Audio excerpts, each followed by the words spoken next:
Scrutinize This scrutinizes Anatomie of a Fall by Justine Triet as part of our Oscar series. Did she do it or didn't she do it? Or does that really fucking matter? And we're live. Buddy. All right. Perfect. Well, let's run through the first question. So, obviously, Anatomy of the Fall. So, it's a win of the Palme d'Or at the 76th Cannes Film Festival. It is the third film directed by a woman to be given the award, alongside Julia Ducournau's Titan, 2021, and Jane Campion's The Piano, 1993. So, it's won the Palme d'Or. It's been Oscar nominated as well.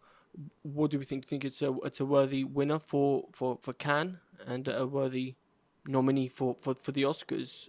Rowan, begin. Yeah, well, I mean, I'll start with saying that if obviously this did win the Palme d'Or, and if this wins the Best Picture as well, it will be in a very select camp of films that have won both awards, because kind of those two festivals like to distance themselves from each other. So the other ones were Le Lost Weekend, 1945, and Marty, 1955, and then Parasite in 2020. So anyway, do I think it is worth winning Best Picture or deserves Best Picture? Yeah. Potentially. I think it is. It's very French in the way it treats realism. We'll talk about that later, and also about how it treats kind of how it really embraces ambiguity. Doesn't like to put her into the guilty camp or the not guilty camp or anything really ever. Even at the end, we don't really get much closure on that, which I think is kind of unique and quite un-Hollywood. Which, yeah, it has its merits there. Do I think it should win out of all the others? Probably not.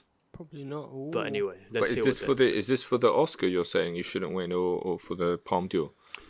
Well, it's already won. Well, in terms of the Palme d'Or, it's a lot more Palme d'Or baity. It's a lot more Cannes baity than it is Oscar baity. So I'm not surprised it won. Obviously, it's French.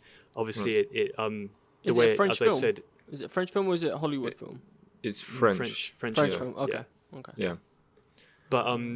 But yeah, in terms of the other selection, I will say it has very strong elements. We'll talk about Sandra Hüller's performance and the screenwriting, both of which are nominated for Oscars.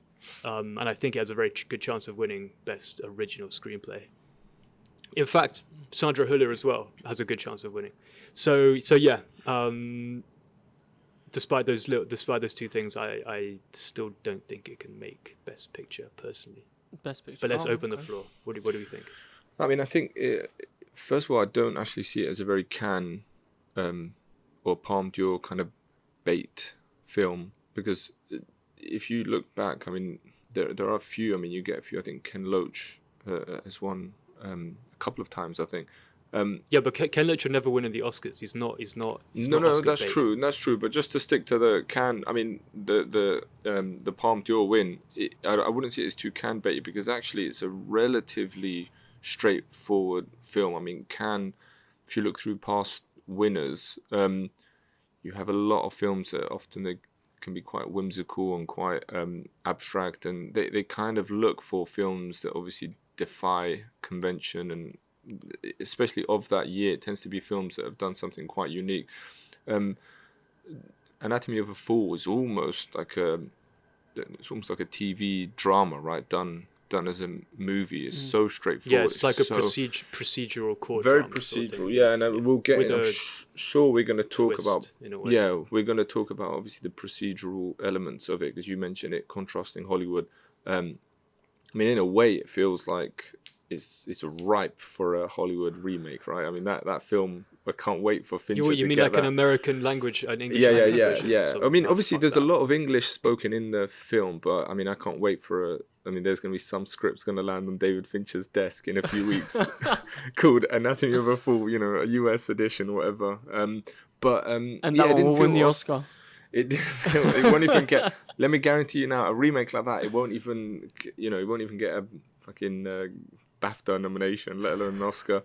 But I kind of meant it's Cannes baity, as in like, look, it doesn't. The fact Justine Triet and the whole film itself embraces ambiguity almost to a fault, right? Because none of us. You could ask 100 people and 50 will say she did it and 50 would say she didn't do it. There's no closure, and a film, I don't know, other murder mystery films or sort of films like this, like look at like Knives Out or something, where we get like a clear exposition of the ending and we kind of know what happens. Yeah. And who killed who, blah blah blah. The Can I fact just- it's so open to that, and Justine Triet wanted that to happen, that kind of distances himself from Hollywood. That's kind of my point. Yeah. I mean, what I was going to ask is, you guys mentioned this can baity, and as a novice, I have no idea what the fuck you guys are talking about. So, what is a can baity film? I know what it means. Yeah, but, to be honest, I don't guys know have- much about this. So Well, I'm no, I just think kind of going on can bait. I assumptions a think little can bit. bait is a tough one, because I don't. I mean, looking through the past winners now off the top of my head, it's hard to, much less so than with the Oscars. It's hard to pinpoint something as being can bait, because I think No, I mean that might have just been a term I literally made up. yeah, Put no. I mean, my and arse, I'm so- treating it in that way entirely. I'm not suggesting Yeah. that that's like a big existing sort of phrase, but what my point was, that just the nature of the films that end up winning can be so varied. That I mean, that's true. you have very low budget films from somewhere like Romania, for example, will come in and do well, and then you will have something like The Tree of Life, which is like almost a Hollywood production, right? It's with Brad Pitt and so on, and they'll come in and win, and it tends to be No, that it's something still will have very captured- art house. It's still very art house. Yeah, but what I mean is that sometimes, because it's, I mean, we discussed the sort of festival vibe of Cannes as opposed to the Academy Awards, but sometimes something will just capture the imagination of Cannes when it's screened, because of the way that films are screened there as well. It's not just sent in as a DVD. The Oscars, they get sent out. Copies of the film get sent out and judges watch it. Whereas the Cannes Film Festival, you kind of experience it with critics, and you experience it with the judges and with people who worked on the film. So the vibe is so different that I think it's hard to term something as being can bait. My only point with Anatomy of a Fall is that, because it's so simplistic, I don't want to use the word minimal or verite, but we'll get into French cinema because Rowan mentioned it, so we'll circle back. But Just on the point of yeah, go on. no, I was going to say it's so bare in parts. I mean, there's not, as far as I heard, there isn't a soundtrack to it. There isn't a lot of. I mean, we mentioned the ambiguity, but to me, I think that actually the film sets up to be one thing, and actually obviously plays completely on the sort of essence of the courtroom, which I think is its big benefit. But I was just going to end to say, but I don't think it's right to give it a can baity label. I think it's too varied. To win at Palme d'Or is just too varied. One of the amazing things about the Cannes Film Festival, which the Oscar I guess doesn't do, as we kind of established last time, is just the amount of international winners, or winners which aren't French, right? Yeah. It's crazy. What, at Cannes? We have a Cannes, the Palme d'Or, right? So we have Uncle Boonmee, which Dennis is a big fan of. Yeah, great film. Thai Great film. Tree of Life, obviously American. Daniel Blake, English, very sort of. Who directed that? Ken Loach, That is Ken Loach. Yeah. Yeah. You have The Square, Swedish. You have Parasite. You have Deepan, which is sort of about an Indian immigrant. It's crazy. Every single year is almost like showcasing a different country. You know what I mean? Yeah. So that's an interesting point in comparison, I think. Well, I mean, in a way, it's kind of that may be, if there is anything that we could term as being Oscar baity, it could be the fact that when you go to Cannes, obviously one of the exciting things is you get the chance to watch a film. I mean, in the example of Uncle Boonmee, it's a Thai film. It's completely in the Thai language. It's set completely in Thailand. And for a European audience, it's obviously refreshing. I mean, it's a great film, and I don't think there's any kind of I don't think there's any pity in that vote, but obviously it's refreshing to see a film set, in a completely different place with a different language. Whereas Anatomy of a Fall feels very much like, that film feels like it could slip through the cracks, right? It feels like it could be a TV movie and it wouldn't get picked up for a few years almost. It doesn't have anything, when you initially watch it, it doesn't scream at you in any way, like something like Uncle Boonmee or other past winners. But in a way, I think that's one of its big positives. But I'll let you run through the questions, and I'm sure we'll get to why I think they're positives. But actually, wasn't the question specifically about her as a female director, right? We haven't really talked about that. Yeah, So she's Justine only the third. Triet, only the third female director to win. Okay. Oh, what, really? And At the the other Palme two d'Or? at the Palme d'Or, correct? Yeah. Oh, wow. So That's interesting. I mean, because the film itself is obviously a comment on, I guess, the female experience of the judicial system to an Yeah. extent. You have, from what I believe, most of the people, the witnesses or the prosecutors who are against her in the trial are men, and the ones who are yeah. for her in the trial, witnesses, etc., and the splatterologist or whatever the technical term is. That's is a great for job her, right? title, right? That was a That's- good one. Imagine you have That's to... a good Like that's a good So what do you do? icebreaker, right? Expert. Yeah, that's a But good it's icebreaker. a crazy job, man. Like, what the fuck? Yeah. How many cases must he get like a day? Do you know what I mean? It must be so specific, that job. A splatter expert, I think is what they refer to it as. Yeah, the right. second Splatter analyst or some shit. analyst. Interesting. But it was that which it was because it's kind of like a dramatic performance by a female splatter expert, whatever. Yeah. And that was kind of changed the course of the case, right? Where they find out these 3 droplets wasn't from Yeah. the fall, it wasn't from any wound to his head. It was from I forget, what was it? I Well, think no, hitting his head. no, but she kind of comes in. So we're getting into the sort of meat of the film, but she comes in at a point where obviously the tide is turning towards, oh, this can't have been a suicide. This could have very well been an attack. That's and obviously right, the yeah. prosecution is obviously pushing hard on that. I think we have, I mean, it must be one of the sassiest prosecutors I think I've ever seen in Yeah, any kind yeah. of But courtroom. he's obviously Attitude.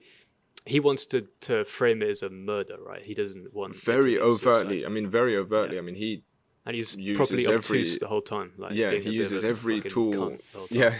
Well, okay, yeah, but he uses every tool. Le He cunt, uses- as they call it in French. Yeah. Yeah, in the UK we use that more freely. You know, if we ever get an American audience, just to let them know. But when she I comes, think one in, of our I think one viewer was American. Yeah, Oh really? Oh, they've signed off. Yeah. They've clicked off. They've 1 out of 70. Yeah. But when the splatter analyst comes on, yeah, she changes the tide, and her performance quite interesting because the thing that you said about the women, obviously we're relating it back to women, and I actually didn't know about that. That was only the 3rd director who was a woman. That's surprising and partly worrying. But when she comes in, she kind of plays the role of a kind of, look, I'm very clearly giving you the information. What more do you want of me kind of vibe, which she does very well. I mean, there's a point where she just kind of rolls her eyes and huffs and puffs, and she's like, look, I've laid it out as clearly as I can. And obviously the prosecutor, he's almost, I mean, he literally is the devil's advocate in this case, right? Because he's pushing for the worst possible scenario, and he's so combative with everyone that comes into that into that he's just center, knocking them sort out of of the dock. park. Yeah, He's just going in. but it's interesting for it to be the 3rd woman to win, and for the film to play out in the way that it does. I actually didn't know that statistic. That is quite interesting, and it, I think, reflects interestingly on the film to an extent, and even on the film style, because we've had directors in the past, for example, Catherine Bigelow. I think she was the first female The Hurt director Locker. to win The Hurt Locker. with Yeah, the Hurt Locker. 2010, I think. Yeah. And a lot of people's sort of instinct when watching that film is that it's a very masculine film, right? It's a very boys' club, it's about warfare, and even the way that it's shot, we would kind of identify it. And through the fault of things like this, the fact that there's not a lot of female filmmakers, that it's a very manly film, right? And you've expected it from Clint Eastwood's American Sniper, but Catherine Bigelow does it quite well in Hurt Locker. And with this, it's kind of the same thing, because you mentioned, for example, if you watch something like Jane Campion, she ended up winning Palme d'Or for a film that's very whimsical, very music heavy. Which film? It's for the piano, right? The piano. Okay. Yeah. Okay. And yeah, it's a very sort of musical, obviously led by a female, but obviously it has strong feminist tones, but stylistically completely different from this film. So that's interesting. That's something that I had no idea that was the case. See, obviously, there is that distinction between the men being, towards to frame her, and the women being towards her being innocent. But I actually didn't see it like that. I thought it was just more of a direct hit towards what the legal system is like? Because do you reckon you could still have the same story, but if it had been reversed? Let's say the wife had been murdered, but it's the husband that's on trial, and the motives are still the same. Yes, that's a hard one to answer, obviously for obvious reasons. But I think if we think back to courtroom dramas, sort of notable ones, it tends to be the case, especially in US kind of films. You have there's always a courtroom. You mentioned Knives Out earlier, Rowan, and obviously that's a much more kind of like Poirot, Agatha Christie kind of whodunit sort of film. Whereas with this, there's an element of whodunit, but obviously it's going down the route of this is a family drama, right? And the court is almost it's almost like the CSI of this marriage. And I think the reason why this works so well is that whole court is imbued with a sense of the sort of the man's downfall. And we have it even with famous figures. If you think of someone like Kurt Cobain, right? There's always a sense that it had to be something to do with Courtney Love that ended up killing him. There's always a sense that there's a femme fatale in the background. And obviously we see that with film noir and stuff like that. And with this, there's obviously this urgency where even if she's not the direct culprit, and it's also why the title works quite well, even if she's not the direct culprit, she must have had something to do with his eventual demise, right? And even as it starts to steer towards suicide, obviously we get that famous scene famous within the context of the movie, where they play the recording of them having a fight. And there's this feeling in that room where it's like, even if she didn't kill him, she is to blame, right? She is the kind of bad wife, and everything kind of turns against her. And like I said, we see that kind of repeated a lot. When it's the other way around with a guy, I think it tends to be the case, and you see it famously. I mean, I think it's Edward Norton plays in the role, but it ends up being something like they're a bit crazy, or there's a secret reason to it all, but it's never about, they just wanted to, the men wanting to create the demise of a woman. It's always a bit more complex. Whereas with women, it's enough to say that she just wanted to ruin this guy. That's all that she needs. They also play the recording as well to say, like, look at what kind of state your relationship was in. Like, you guys were arguing. So even if you didn't directly kill him, you led him. Yeah, and she that constantly. Window. Yeah, exactly. She pushed him, even if it's figurative, right? And she's constantly saying in that court case, she's saying, look, marriages are super complex, right? Human relationships are complex. You can't sort of nail in these specifics and say, this is the ultimate result of what had happened, right? Because she keeps saying, when they play, for example, the specific video, there's that line that he says, the husband in the recording, he says, I'm a man who's been cheated on, I've been plundered. I think he used the word plundered, which sounds like it's a Pirates of the Caribbean. But I think that was a little bit of a translation, the guy being French. I mean, no one would really say plundered. Yeah, but although anyway, I mean, they're both writers though, so there could be the kind of but again, that's obviously the subtitles. It's a bit flowery language. But still, I think he says he's kind of been overtly. He's been emasculated. I think there's that kind of subtext, the fact that he has the one looking after the children, and he's the one his career hasn't worked like hers has worked in like a literary career sense. So so I mean he's and through that argument, I guess we kind of make sense of that, the kind of rage he feels and the jealousy he feels. And they're both writers and a little bit unhinged, which doesn't help the situation either. Also let's not forget, in terms of the masculinity, it doesn't help the fact that she cheated on him with another woman, make him feel like a little. That's true. That's a little bit. True. We almost went back to past lives there a little bit, with the emasculation is strong in this one. We definitely need to get a female guest on. Otherwise this room is gonna, it's gonna start to, smell of emasculated. Well, either that, sweat. or we'll just get some more fucking manly figures in these films. We're not manly now. I always knew it. Here we are. I'm not talking about us. I'm talking about Hollywood. But it's interesting though, because even your point, Rowan, that you're making. I mean, obviously the court scenes suggest that, but again, we only see it through the court scenes, right? We're never entirely sure of the truth. I mean, it gets a bit melodramatic towards the end, but this is just what the prosecution. This is the picture they're kind of building. So it makes it doubly interesting that, I mean, that may not have even been completely the case, because obviously the husband it's clear, but it's not so overt, which is that there's hundreds of other things that happen with the husband, right? They talk about money trouble, obviously very clearly. His son is effectively blind, right? He has is it a car accident? He's hit by a car. There's the attempt that he makes to obviously fix up the house. There's loads of things happening that aren't even indirectly really to do with the wife, and those are brought up in court. But obviously the prosecution latches on to obviously the prescription drugs, and the doctor pharmacist comes in. And obviously the doctor comes in with he comes in with a very defensive energy, right? Because he's obviously feels a bit like he's on the ropes. But what I mean is that the prosecutions are the one that sort of always try to hold up the wife and say, why do you need these other things when we've clearly got a femme fatale here, right? So that obviously the more, I mean, having watched it and thinking back, it kind of stayed on my mind. But you give us some more questions, because I think there's a lot to sort of dig into. Definite. So the director didn't tell Sandra Hüller whether her character was innocent or guilty. Rather, she told Hüller to act as if she was innocent. So I thought that was interesting.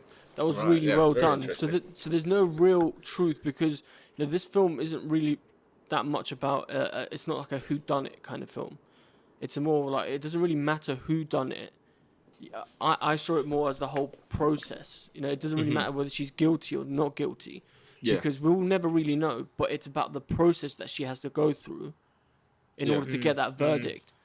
Because everyone's always against her, and she also says it in court, like when it's the recording or when they're talking about it, this is such a small part of a bigger picture here. You guys are focusing on one part of it, but she didn't know whether she's guilty or innocent. I don't know if she still knows. I don't know if they still talk. But they cast her out as soon as the shot ended. They just said leave now. They just said we'll send you a check, and that's about it. Yeah. But she doesn't know, and ultimately I don't think it does matter. I think it's just about looking at the process someone has to go through, because if the evidence is leading towards you being guilty, and let's say you're actually innocent, you will go down for it. That's what I think. Yeah, I mean, even the lawyer who he mentions at the beginning, like, it doesn't matter. The truth doesn't really matter, right? It's only how people think of you, how they perceive the situation. 100%. Yeah, and to be honest, if you're a lawyer and you work in these criminal cases, you kind of have to embrace that, because ultimately your job is to win the case rather than find out what the truth is. Whatever the truth is. So exactly, that was interesting. But I think also he was a great actor, Swan Ortard, and he kind of adds to the realism. I think so too. What do we think of the kid? Because obviously he's a child. Well, I've got some gripes about the kid being so demonically. I mean, the fact he's blind seems a bit of a kind of a film which is so grounded in realism, right? It seems strange, and your experience of the film, it seems a bit of a tawdry device to make the kid blind. Almost, it kind of comes out of like a satanic 70s horror film, Yeah. And him playing on the piano, playing the what was it, Asturias Leander on the piano, is I don't know. It seems a bit. Well, it seems a bit of a genre mismatch there. According, obviously, with regards to the film, the young boy Daniel, he's apparently blind as a symbol of justice. So he's blind in the hole. Okay. So it has like some kind of metaphor. That's cool. Okay. Behind it, like, he's obviously visually impaired, but also realistically, how is he supposed to choose between whether his mum actually did it or didn't do it? So he's the real like jury, right? He's the okay. Yeah. But I think so more than that, and I'm gonna obviously it's gonna start dripping out that I actually enjoyed the movie and I like the script a lot, but I think him being blind start dripping out. It's leaking, guys. Fucking not contain it. A flood of my love for the film. But one thing that I actually think the son. First of all, I think all of the performances. I mean, we came all the way back to episode 1. We're talking about performances in films like Barbie and stuff. I mean, this is an example of you get a dialogue heavy script with in terms of devices on the screen, you know, a scriptwriter will look at things like Chekhov's gun and things that are there ready to use. They get so little to use, right? It's completely driven. It's almost Shakespearean, right? It's almost completely driven coupled by with these just the characters. ambiguity of the director not really Exactly. giving you a lot to work with, right? All of the performances, I think, are brilliant. I mean, it wouldn't agree. be a surprise for any of them to get an Oscar nomination and succeed, and I wouldn't be surprised. I think even down to the kid, he's very good actually, and I think the reason why I do like, I mean, the blind justice thing is a great point, but also the fact that there's a kind of, and they do it obviously with the woman and that she's at the center of the attention, but because the boy's blind, there's also a sense of like, we almost grow to be a bit wary of him because he is blind, right? And I think that's a great that's a great sort of technique within the film, because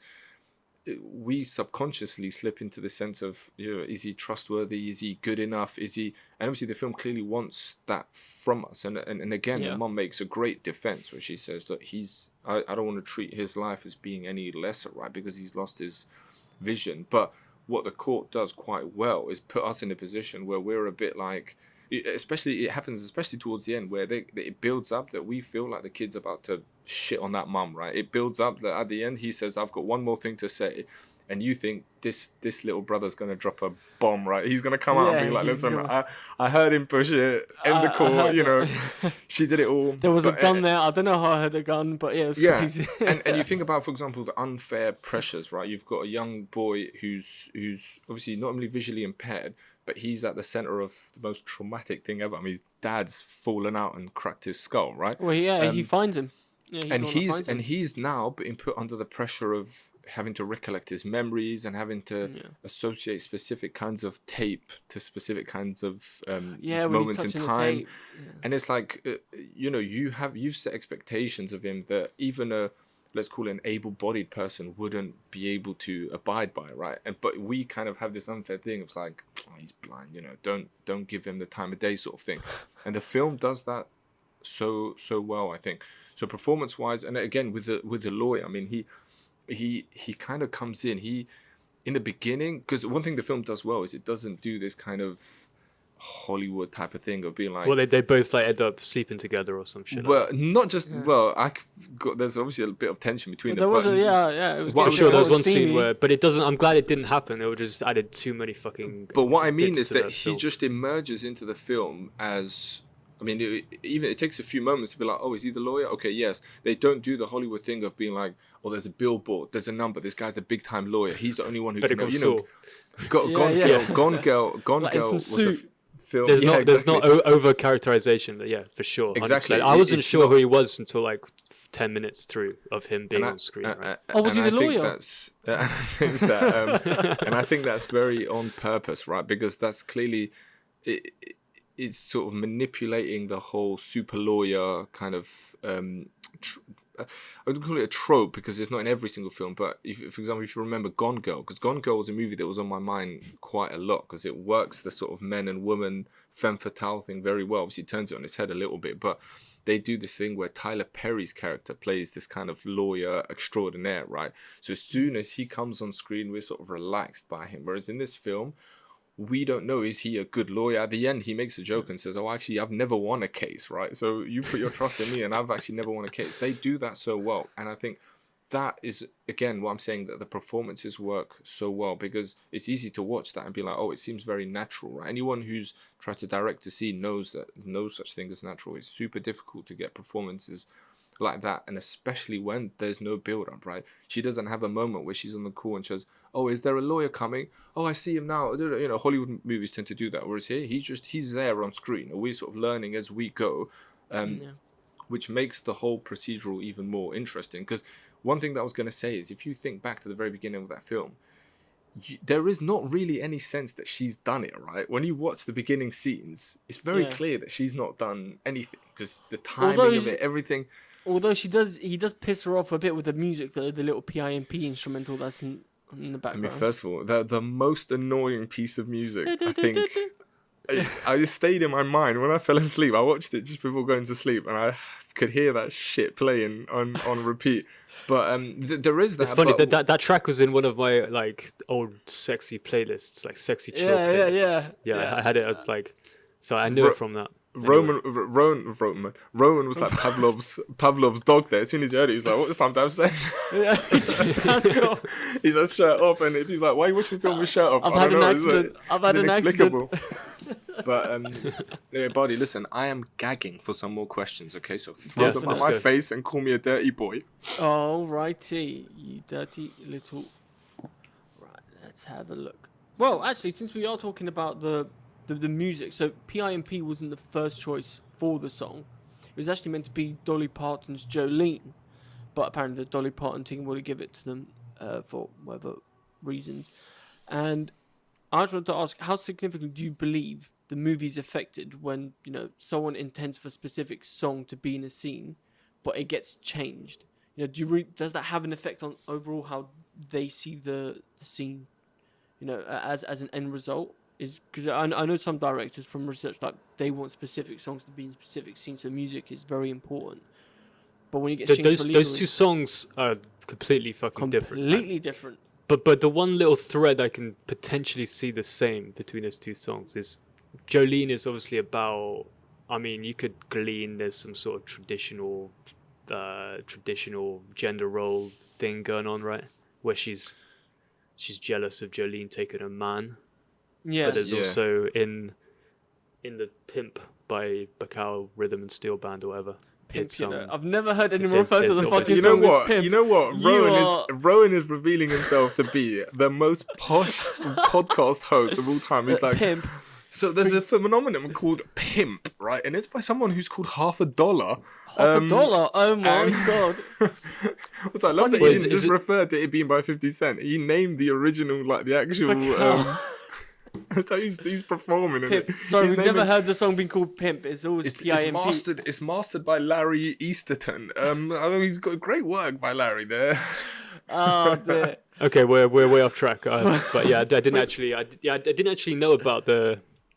No, and I can now hear 50 Cent's fucking voice. PIMP bullshit. Yeah, fine. But I didn't actually link the two because realize. No, because the thing is, I already knew this as this the first encounter I had with this song was this version of it. Right? Sounds. Rowan's like, I'm racking my brains. What Beethoven is that? I'm sure Beethoven didn't do that kind of. But funnily enough, though, obviously PIMP also remixed by Snoop Dogg, and the dog's name is also Snoop as well. So there's a big influence there with regards to 50 Cent. Well, there's a bit of an undertone. Well, okay, but to kind of go back to your point, Rowan, about similarities between the two songs. I mean, they're different songs in terms of stylistically. Obviously, one's a sort of hip hop redone kind of reworked song, but I guess they both kind of achieving the same thing, which is that they're basically quite sexist, right? And actually, that's something that they flag up in the court case. But Buddy, to go back to your question, you were saying about, you know, if you as a director, we mentioned Christopher Nolan and Kubrick a couple of episodes back about directors who they've got such a clear kind of image. They're almost like on train tracks, right? They're locked in and they need to get that end result. I think sometimes it obviously is the case where you can't get the thing you want, right? Because if you want a song that's copyrighted, you just may not get the rights to it. I think it depends. I think in this film, the impact isn't huge. I think there are some more important details. Because there is no other soundtrack to it apart from that song being played on repeat like 20 times. No. I mean, it goes a bit No Country for Old Men, because I think the only music that we hear, aside from the sort of the rendition of Pimp, as Rowan calls it, is the son rehearsing on the piano, and that's used a bit like a bit of a musical driver, but it always remains diegetic as far as I can. Even sometimes it makes you think it isn't, but it's still part of the diegesis. But that's pretty interesting as well.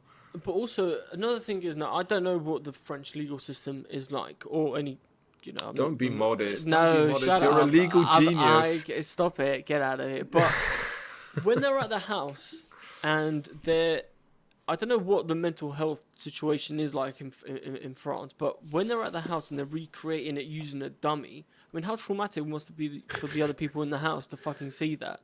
You know, when they're doing all the tests to see how the fucking body could have fallen. Yeah. I mean, it's firstly traumatic. You're not trying to find it. Blunt doing that, but it kind of, like, I don't know if it's needed then. Yeah, it's a bit. I don't know if it's accurate, so I don't know if they actually do that, or if it's in there for film reasons.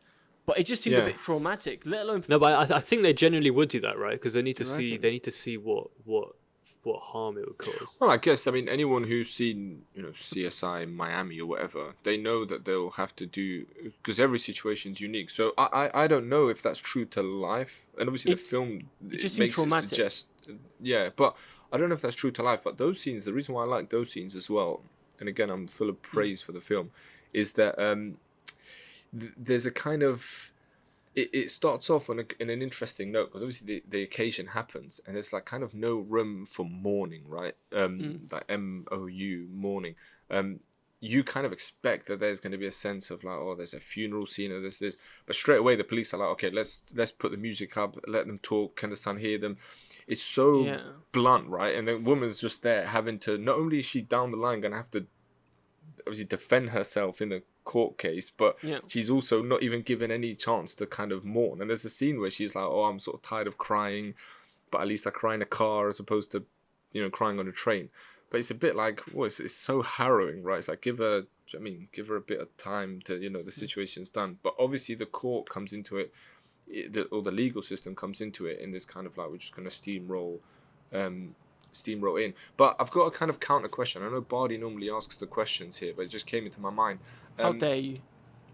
I'm going to take the mantle for a few seconds. But what do you guys think? I'm curious, especially you, Bardi. I mean, we kind of treat you here as the kind of film novice, which is why I want to throw the question especially to you. But what do you think is the relevance of her being from Germany and the film being set in France and her speaking for a lot of the film in English? Do you find that interesting or relevant? Well, because she's from Germany. Yeah, so she's German. Within the film, so she's German in real life, which is one thing, but I'm not going into that context too much. But in the film, she's a German who marries a French man. She spent a portion of her life in England, which is what we extrapolate from a few lines of dialogue. And now she's in this kind of ski lodge type thing back in France with a French husband and a French son, because lest we forget, the husband and the son only ever speak French. She speaks a mixture of French and English, and we assume she speaks German. We don't hear her. But what do you think is the relevance of that? Well, I don't want to talk about authorities in Germany and France given past conflicts. But no, I didn't see any connection. I don't see why that would make. I mean, apart from she does mention that I've dedicated my life to you. Like, I'm here. I'm in your hometown. Like, I'm doing what you wanted to do. Like, you wanted to take out time from. So she's dedicated a lot, but I can't see how that would impact. Because the reason why I ask is because what I find interesting sometimes when films like this are nominated for an Oscar, going away a bit from the Cannes Film Festival, but I mean, this is an Oscars show, so we're talking about the Oscars. And she's won that. They've already won that. Put that to bed. They saw it. Hey, it's in it's in the pocket, right? It's here. It's done. It's in the chest. It's a done deal. But I find it interesting sometimes because I am curious as to how much, forgetting the judges, but the general public, let's say it goes out and it streams in Netflix and it's on cinema or whatever eventually. I'm curious how much the public's perception of that dynamic comes into play, because I think obviously there's some clear relevance to her being a German woman, right, in France, because anyone who's been to Europe or lives in Europe, they kind of know Germany's position in the EU and the perception that we have of German people, because Germany effectively leads the EU, right? So it's interesting that you're bringing this German woman in. She's on trial for harming a French man, potentially, right? And she's, struggling with so many things, but one of the key points is that she obviously doesn't speak perfect French. She's a writer who she's kind of made her name, it seems, in France, especially post-trial. There's an excerpt of a TV show where they discuss her work a little bit, but she's not a French woman, right? She's a German woman. And a lot of the time, for example, in the court, whenever she has to defer to English, the whole court kind of, you can feel it. I mean, a bit like anyone who's seen like the OJ court case, whenever something kind of goes against them, you feel the whole court kind of hold their breath and be like, she's kind of doing herself in by speaking English. So that's why I found it interesting, again, treating you as a film novice, if you picked up on that. Because for me, that's one of the big tensions in the film, because she's not only a woman, but she's a German woman, and there's a kind of foreign. Angela Merkelness, but she's specifically German. She's from probably, I mean, in France, you probably have on the other side of you, you've got England, and she speaks a lot of English, and you've got Germany, right? And for some maybe French audiences, there's a kind of interesting dynamic there, because I was just going to say she has a kind of Angela Merkelness to her, right? There's a kind of like she's presented to us a bit like, you know, at times a bit of a know-it-all. You know, the court tries to paint her a bit like, you're trying to be a bit too smart for your own good kind of vibe. This is the most tenuous hot take I've ever heard, but I like it. Yeah, it's good book. Continue. Listen, I've just been labelled tenuous, and I want to resign on screen right now live. But I don't think it's that tenuous. I mean, I think it's... I mean, because her Germanness is a pretty big deal within the film. I mean, I'm not picking up on an outtake or something. I mean, she very clearly is a foreigner, and her inability to speak, obviously, fluent French becomes a big topic throughout. And obviously, as you go later in the film, there's obviously scenes where the lady, I think it's Marge, who takes care of her son, has things where she says, "Oh, you have to speak French, right? You have to don't converse with him in any other language," and so on and so forth. The kind of mistrust of her keeps building and building up until obviously she's eventually acquitted. But the mistrust builds and builds like a boiling pot. We see it whistle louder and louder. It's almost like France has to grapple between like who it hates most, Germany or fucking England. Yeah. And she embodies both of them. And we as an audience are almost, because I mean, look, if you're talking about a murder case, right, where she's from is completely irrelevant. She can just as equally murder him if she's French as her being German. But because we're watching a court drama unfold, we start to factor everything in, right? And like I said, her persona is so, I mean, to the point where people in the court, it feels like they detest her, right? Because her persona's on screen. Everything's being scrutinized, yeah. Yeah, and we know, I degree. mean, the three of us are, I mean, effectively European. I know Nigel Farage wouldn't be happy with that statement, but we kind of know, you know, Germans kind of have a sort of stereotype of being quite blunt, right? And her bluntness it constantly feels like it's about to get her into trouble. Like there's points where she will just say, like, be like, listen, you're picking up, and we mentioned earlier, you're picking up on such specific things, right? And actually she's spot on, but her bluntness kind of, you know, it kind of unsettles everyone, because if you look at the French prosecutor, he's almost he's very, he throws in these witticisms, and then like, you know, he does like little one-liners. Like, it gets to the point where he's doing like a little set. He's like a little French Bill Burr, you know, he's throwing one-liners at the audience. He's winking at the audience. Yeah, and even though she's the writer, right? She's an actual novelist. He comes across as almost like he's a bit poetic, right? He's like taking her lines and he's like rereading and doing this. He's putting on a proper like theatrical play, and he's obviously buying into the more Frenchness, or certainly in a stereotypical sense, the Frenchness of it all. Whereas all the ceremony, right? Yeah. Exactly. And if you look at her, even the way that she's shot, and actually it's on the poster, that there's a good angle where we see it, her standing at the podium, and we're kind of looking up at her a little bit, and she looks in that moment very Angela Merkel, right? And for me, that's, I think, very on the nose. I don't think that's I think that's deliberate. I think there's something that the film kind of wants us to linger on. You're officially banned. You're officially banned about talking about race issues in any more podcasts. That's it. I've had up to here with you talking about. Well, I mean, the only thing is in this film, I think it's more of a it's more a case of things like borders, and like I said, France and Germany's dynamic within the EU. I mean, because they're now the two sort of EU superpowers, right? The UK left, and I think that is in play. Look, obviously, that's what makes a good script, right? Like the reason why film works is because it touches on, you know, Gone Girl isn't as interesting if it doesn't also talk about the US media and portrayal of crimes, right? So it has to factor these things in. But yeah, that was just my question to you. I regret having asked it. I regret being here, but continue. I wanted to ask you guys what your thoughts are on the Marge character. You know, when she's introduced, because there's a bit of... It came across a bit of arrogant, a bit of bluntness to it, coming into the film. So I wasn't a fan of the character. I understand her job, but Do you mean Marge annoyed was me a bit. arrogant? Do you mean Marge was arrogant? Yeah, I just didn't like her on screen. Yeah. That her presence. It's funny how androgynous people are in France, right? The lawyer's pretty androgynous. Marge, very androgynous.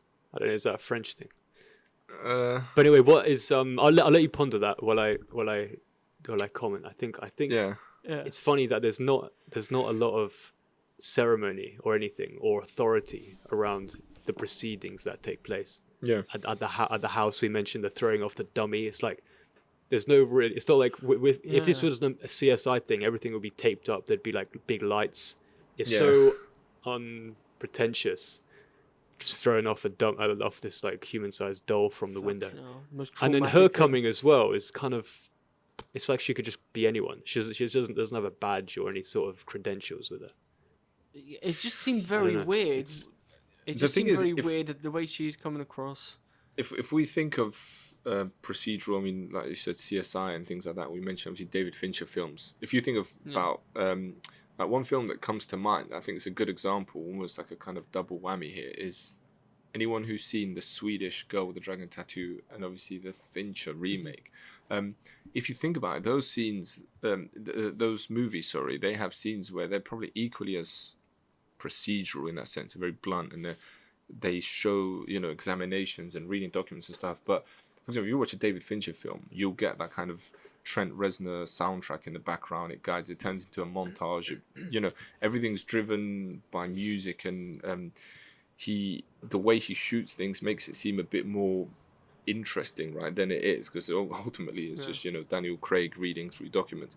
In this movie, it does the complete opposite, right? It's just like scene cut, they're throwing off a dummy, she's there looking at it from, which actually is a pretty nice scene, but she's looking at it from the sort of I don't want to call it cliff edge, but obviously she lives in this kind of mountainous region. Is it when it zooms in?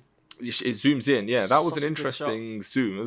Yeah, but it does everything in this very kind of blunt, such a direct way, which it kind of throws you off a little bit, because to go back to your Marge thing, when these characters are brought into the screen, they've obviously come in with a sense of defiance, right? I'm here to protect the judicial system. I'm here to protect the law. Yeah. And what ends up happening is someone like Marge, who, I don't know, her role exactly, because they still live in the house, I didn't really understand it, but she's there to sort of look after the boy during the court, but obviously I don't know the extent of her powers. There's obviously one moment where she asks her to leave. Yeah, because there's one moment where the boy says, "Can my mum leave?" and she obviously seems to have authority to ask the mum to leave as well. But it ends up being the case that because everything is done in this kind of non-stylish, non-polished way, someone like Marge comes across as unlikable. But I do think the film is also doing that to play on our own sort of sexist perception of like, oh, there's another woman taking another mother's boy away. Even that plays on it, because ultimately all she has to do is just obviously look after the boy in a situation where, lest we forget, the mum could go to jail for murder, right? But the way that it's framed kind of makes Marge inherently unlikable, which I think is also a pretty clever move by the film and by the script. My one question, because I obviously I did enjoy the film. I think it's a very good film, but obviously we'll get to our reviews later on. But just obviously you two as filmmakers and film scholars, if there's anything that you could what could you do to this film to make it better? I want to ask a creative questions to both of you. Not me, the novice, because I want to know what to make it. I don't know. But what would you guys? Okay. What would take this film to the next level? Because it is still a very good film. A lot better than Past Lives, that piece of shit. Right? But what do you think? Could make this film even better? Cool. All right. To answer your question, right? I want to introduce 4 tenets of filmmaking, or something I like. I look into a film, right, in which I kind of criteria I judge a film by. Okay. And this is obviously a Rowan special, and it's not true for a lot of other people, but for me it's true. So one is randomness. I like to see that a film doesn't just follow one path. I like to see different external elements at play, and this film is a great example of like a lot of noise being generated which doesn't feed into one thread. And I think that's kind of valuable. I like the idea that there are a lot of red herrings in the court proceedings, which kind of throw us off guard, and we have to find our way back to like what we believe is the truth. and there's kind of a reflection on reality. You don't know the truth, but you're just given lots, like an overload of things to deal with, where you have to kind of filter through. So I think that the randomness element played in quite well. The second tenet is pacing, right? I think the film isn't perfect, but it kind of, I mean, to be honest, I was so glued just to the subtitles, and I wasn't even really paying attention on how good the film was. I was just so fixated on the screen, just reading what the subtitles were saying in French, and just kind of following the plot, and as if I was literally there. And there's a lot of court voyeurism that goes along with that, which we can talk about. So in a way, I think that was quite good. The pacing was not the best, but pretty good. The third tenet is is setting, right? I like a setting to evolve, and I think it could have done a better job just building off the bleakness of that Alps setting, and I think it does a pretty good job, like, because it kind of, it's the fact they're kind of secluded there at the husband's request, that kind of adds to her isolation. It's very The Shining, it adds don't to you this think? kind of bleakness. That's true, actually. Yeah, and the chateau, the building itself, obviously the size of it lends itself to the mechanics of the murder, right? And there's also the isolation and the sort of trudging back and forth, and the sort of prosaic nature of how everything folds out. It kind of works in that setting. So I give it props for the setting. Fourth tenet is the what a film makes me kind of, the insights I get from humanity, right? I think in some aspects, it kind of makes you wonder what truth is, and how humans deal with the truth, and how different biases, which don't have much relation to the actual thread of things, come into play, and that kind of reveals a lot about it. I think the voyeurism aspect is interesting, right? Because the people there are we're kind of sharing in our experience with the people attending the court, the trial. They're kind of enjoying it, almost like a Jeremy Kyle thing. They're like the audience, just like lapping up the different sort of Jerry Springer shenanigans going on. Yeah, 100%. And you kind of, as humans, we just love that pantomime, right? Yeah. So that kind of reveals a bit about humanity. So on those four tenets, it's pretty damn good. So I would build the setting a little bit more. Build a setting. Yeah. Okay. Cool. So yeah. Dennis? What was the question about what would improve the movie? Are you going to take this podcast seriously at some point ever in your life? Seriously. I wasn't sure, but I mean, yeah. Is it if you that? could improve, so it's more of a creative question, because obviously I haven't asked you guys. In every episode we talk a lot about film. Yes, it's quite a good question, because it's not really. It's I wanted about your us as filmmakers. To get your creative input on it. I'm with you. What you could do to improve? Shoot. Yeah, I mean, I would agree with everything that Rowan says. Maybe I wouldn't establish them as my own tenets per se, but I wouldn't disagree with anything. I think a good film kind of needs all of those things and more, arguably, but it needs those things to, there are loads of more, but I'm just whittling them down. Sure. No, and I, like I said, I agree with them. In terms of improving it, I mean, one thing that I will say, and hopefully this doesn't sort of defy your question too much, but if you receive, let's say, from a point of view as a director, in the case of this movie, is it Justine Triet is the director? Yeah, she receives this script, or let's even say she's written it, but she receives the script, she reads through it. I think the best thing that you can do is, obviously, you have to formulate in your mind, using your creative outlets and references and ideas and everything, form a film. And sometimes the most interesting thing is that you kind of watch a film, and a few episodes back we mentioned something like cynicism, and sometimes it's a bit heartbreaking to go in and see, a big blockbuster, and it kind of follows the same pattern as everything else. It's kind of just feeding us the thing that we always want, in that sense. And sometimes refreshing for a film to come in and just be done in a style where you think, okay, interesting, right? She's obviously clearly gone for a style, and you know, French cinema is steeped in different kinds of styles, so she's gone very clearly for a particular kind of style, and ultimately that's can only ever be the best thing about the movie, because a great script is one thing, but she has to obviously give it a kind of an existence, right? She has to bring it to life, and if it's Dare we say maybe, verite?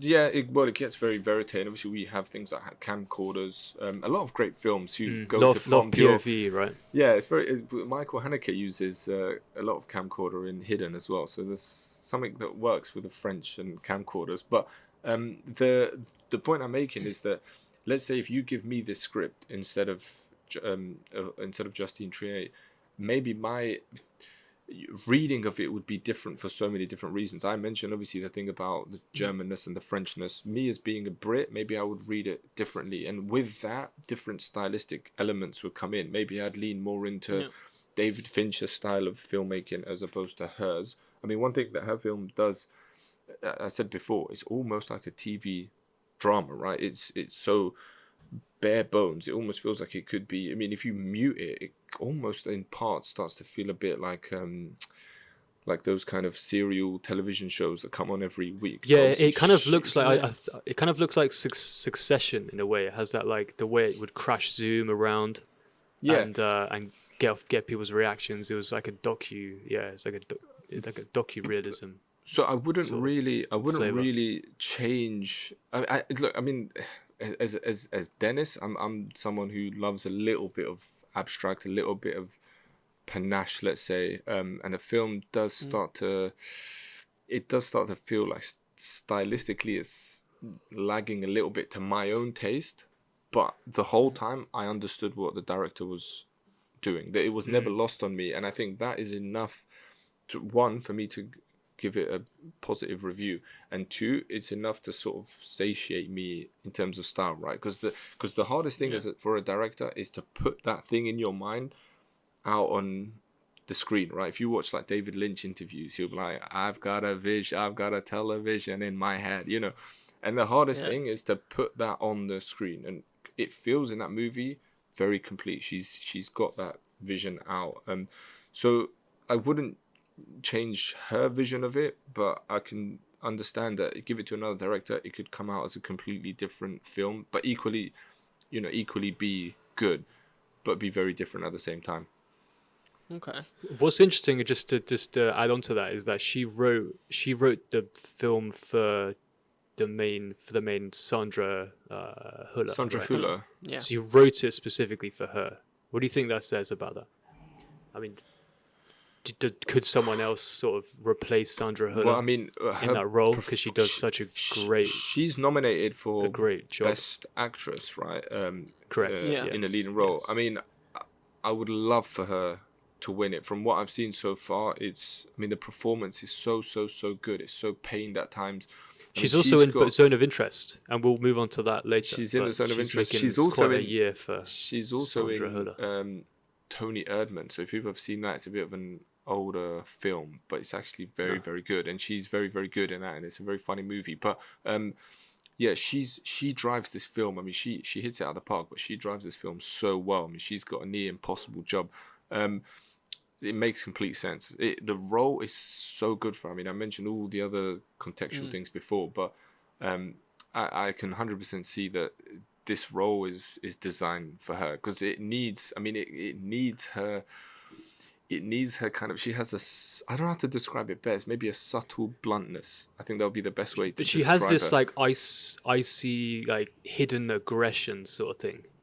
Like she's unhinged, but she's very good at keeping control of it until maybe she isn't, right? It comes across very well, obviously, because we open with her being, because she has the interview and she's in this kind of very relaxed. In fact, the court suggests that she's being not only manipulative but seductive, right? Seductive, right? Yeah, and then the Why didn't I get a thumbs up? Give me a minute. I'll be with you in just a second. Yeah, the court suggested she's being seductive, which actually I found quite funny. It's funny the idea that, you know, in the few moments in terms They were of what clutching at court straws hears, a little bit, though. I mean, sure. yeah, it's like she's friendly in just like one recording, and all of a sudden she's seductive, right? Like she can't just be friendly. And also that's an interesting sort of feminist point of view, right? Is that, you know, when a woman's friendly, it means that she wants something from a man, but she obviously in the court constantly reaffirms the fact that she constantly reaffirms the fact that, oh, I'm just being friendly, right? We're just having chat. The interviewer's a very nice lady. It's sometimes good to get a break from the sort of same old. So that sort of, I mean, we want to ride that wave of her performance, right? Because she goes from being just like a very chill, normal woman to suddenly having to almost like clam up, which she does so well. But I mean, if I have to kind of give my own little, like, who I'd want to win for Best Actress, I would, from what I've seen so far, obviously we get to the end of the session, but I would say her. I think her performance is so good. Oh, also, we touched on something a bit earlier, but I just wanted to re-ask it so we can go a bit more in depth into it, as much as we can. Obviously, it is a French film. Now, us three, let's say, effectively born and raised in London, and we have three different perceptions of the film. Newcastle. Rowan's not from London. I'm a Geordie. To be honest, none of us. Not one of us is born in London. All right, So cut that scene. Let's cut that scene. Cut that right there. All of us live in the fucking UK and have been for over 25 years. All right, is that a better question, guys? But we have three different perspectives and three different views, somewhat, of the film. Because it is an international film, how different do you think a French film would translate from English to American to other countries? You know, where different things are, different normalities, different rules are in place. Is it different? Is it difficult for film to be translated as such? But do you mean the literal? Are you talking about very literally the translations that we see in the Not subtitles? the literal, but the concept of the film. Because some people, you can go to some, let's say, I don't want to offend any country. Actually, you can go to some countries where they think the law is the most important thing and the law is always right and they're doing the right thing. Whereas we're a bit more open. We can go. We may see it different when we're having a go at the legal system. I think the film does have a go at the legal system to go this isn't the right way to go about it. Yeah, I kind of get what you're going at. I'm not. No, I'm with you. I'm with you. Pardon or something like that. I'm with you, but I think that goes back to when I asked you. Kind of circling back a bit to when I asked you about if does it being obviously set in France and it being a German lead, how much does that impact you? Because the truth of the matter is that there are things that will go over certain people's heads, right? You could even have a film that's set in your own hometown, and there'll be certain things that go over your head or my head or anyone's or any viewer's head.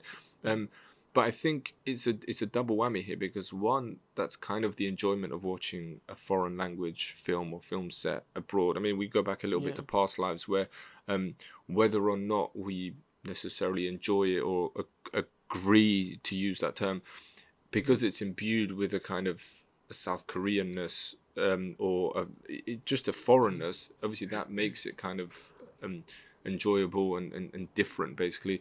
But I think the truth is that we will never be able to kind of experience the fullness of it while we're not from that place, right? We can use the experiences that we have and knowledge that we have, but obviously it may be something different for people who've been, let's say, to a French court. They'll watch that and read it slightly differently. It may be different for someone who's, I don't know, fallen off a balcony. They may read that in a different way. I think these sort of experiential things are kind of limitless, I think. But the best thing you can do as a viewer is kind of embrace every part of it and not kind of do maybe the lazy thing of being like, well, I'm not going to get it, right? So there's no point trying. But I think it's too nuanced, too difficult, so many different things. Like I said, we aren't blind, or, I don't even know anyone who's blind, right? So even that, to an extent, is lost on me. I've never been into a courtroom. So many different things, I think, that make it hard to sort of properly maybe engage with that question. A lot of the whole court, the representation of courtrooms has been like a lot of things like Americanized. We assume everything is got more of a formal sort of structure and robes of war or some shit like that. Whereas this, the French court system seemed a bit more. Well, they do wear a robes, bit more though. stripped down. They do wear robes a little bit, yeah. Yeah. But they seem more stripped down, with just a bit of less of the bombast of or of the authority of the US. But to be honest, it's hard for me to. I would actually. I mean, and I don't want to linger too much because I can see the time we're getting on. But I would actually disagree. I felt like the French court system was more bombastic. I mean, I went back and looked at a few courtroom scenes from other films, and actually, the American courtroom, maybe the sort of the impact of it is bigger. You know, if you go back and watch like the OJ trial, maybe the impact on America is so sweeping, right? So it feels so grandiose. But really, when you actually look at the specifics, it's actually very bare bones. The US one, it almost feels like they're at a congressional hearing, right? You've got these judges sat at a high table. It almost looks a bit Terry Gilliam, I thought. Or maybe it's obviously the way it's shot and stuff like that. But they're sort of the US one. Which one? What do you mean? I'm talking about the French one. So it was specifically in this movie because I don't know if that's necessarily how the French system okay. looks. You just said the US one. So you mean the French one looks Sorry, Gilliam, right? Yeah. Let me read. I'm saying the French one for me was a lot more. I mean, you use the word bombastic, but a lot more so than the US ones. And I use the example of something like the O.J. Simpson trial. Because obviously the ramifications are so big, it feels a lot bigger and a lot more cinematic than it is. But when you look at it in terms of a setting, it's actually so basic, right? And everyone's kind of left, aside from the judge and the stand, everything's a bit sort of plain, right? Whereas the French one, it feels very... I mean, there's a distorted sense of power. You've got this big sort of table. Someone sits there like the sort of high table commissioner and she's sort of ruling away. And I mean, initially she comes across as quite unlikable, right? She seems to be going against the fray. But for me, it felt way more bombastic. And again, I don't know how true to life that is. I don't know how a French court system looks or whether it's split into different provinces or whatever. But for me, that felt a lot more cinematic and theatrical than I expected it to. It looked, like I said, more like a congressional hearing than it did, you know, a courtroom drama. But yeah, I think it's time to any more? Go to the toilet and drop a little review off in the cubicle. Okay. So so we got the reviews now. Okay. Okay, who wants to go first? Let's go. Barty goes first. Me. I'm joking. Go Barty. All right. Okay, I'll go first. So you can't copy each of us. Yeah, let's go for it. So in terms of the rating, I am going to give it a quite high rating of 8 out of 10. You know, it was very enjoyable to watch. I would recommend people watching the film because obviously the majority of the film is in French. At no point do you feel lost. You know, it does have that good pacing. I do like the choice of music or lack of music being included into the film, where the only time you ever hear anything is either the stereo that the husband's put on or the kid playing the piano, which is quite different, you know, compared to, let's say, Oppenheimer, which is music heavy. So it doesn't rely on that as much. It's definitely not a whodunit film. If people are going in to watch it like as a whodunit, it's more of a, it doesn't matter whodunit. Look at the process someone has to go through to find out whether they're innocent or guilty. So from that aspect, I think it was a much better film than a Barbie or Past Lives, and I would recommend watching it again. The only difficulty I had watching it is the main character. Just throughout the whole film, I was thinking, where have I seen her before? But it turns out it was just Chris Cooper. She reminds me so much of Chris Cooper throughout the entire film. What's her name? The main. It's a little bit insulting to her. It is a bit insulting, but to be fair, they do look alike. Chris Cooper in what, like Adaptation or American Beauty? American Beauty, maybe. Yeah. I was thinking This Boy's Life, that little cameo he has in it with what's that? I don't actually even know what film that is.